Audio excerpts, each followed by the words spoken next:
So let's get started by going ahead and deconstructing what we have here. So I'm going to start by just hiding everything that we don't need over on this left side. So I need the cupcakes. Next, I'm going to, don't need that. Let's go ahead and spread these out. So these are all grouped. Makes it a little easier. I'm actually going to put two of them. Actually, let's undo that. Let's create a new layer. Put those two that we don't need on the side.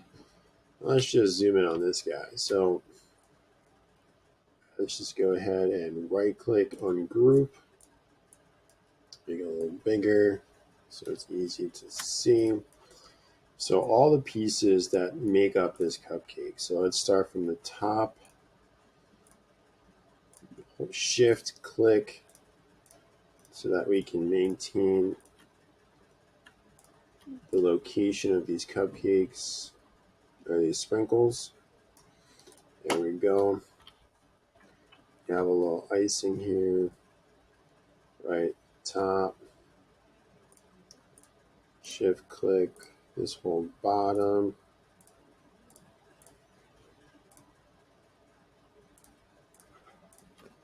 Right, pull that down here. Miss two.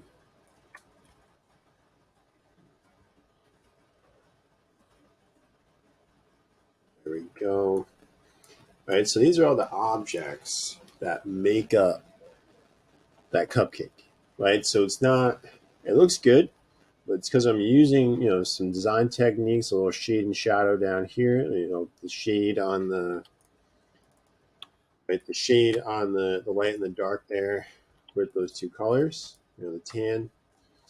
This, right, is our background. We use the sprinkles to create some hierarchy.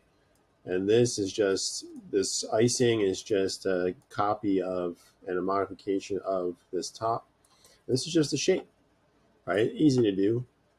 So quickly get started. Let me zoom out on how to do it. Let's put those sprinkles out there. Right, these sprinkles, those are just a rounded rectangle shape, right?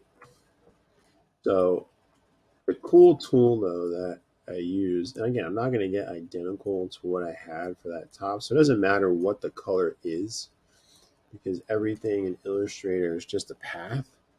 Um, but you generally just want to get like that shape, right?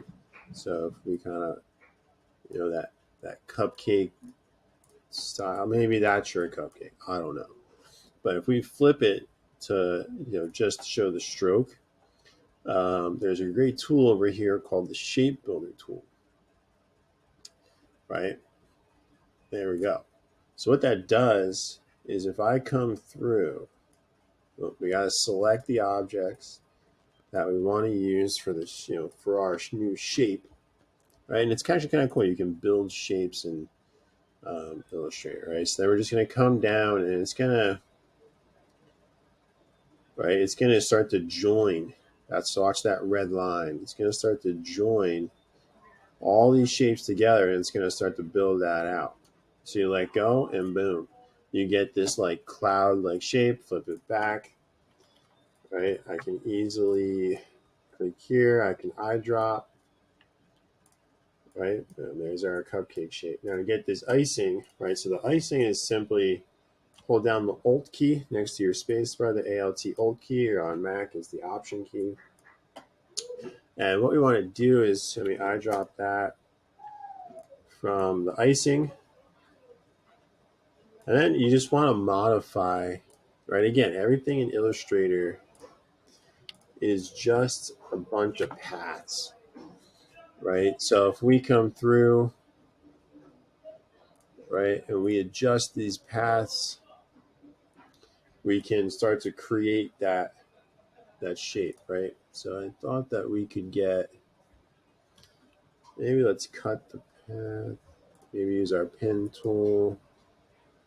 There we go. So now it loosens it up. So we can kind of just modify through. If you double click these points, it'll make it a curved edge. Right, so if you want to make the icing a little bit more organic, or if you want to match, you can. So I would really like this curved pen tool, and you can just make it look like it's kind of drippy, And there you go, right? So that's how you do your icing. For this shape, you could either use the pen tool, your cupcake bottom. Again, you can use your curve pen tool to bump this in. You can hold shift to resize to maintain the scale. Arrange, push the back. Right, so there you go. Immediately a cupcake, right? So you just keep building on top. These shapes are just rectangles that we did the shear, object, transform shear, arrow keys to adjust. So not too difficult. So I hope that's helpful to you. Give it a try. The sprinkles are rounded rectangles. If you don't see them, go to those three dots and you can get your sprinkle. All right. So I hope that's helpful to you. Again, super quick and easy to do. If you have any questions, shoot me a message, drop a comment down below, hit that subscribe, and I'll share some more great stuff with you. And that's it.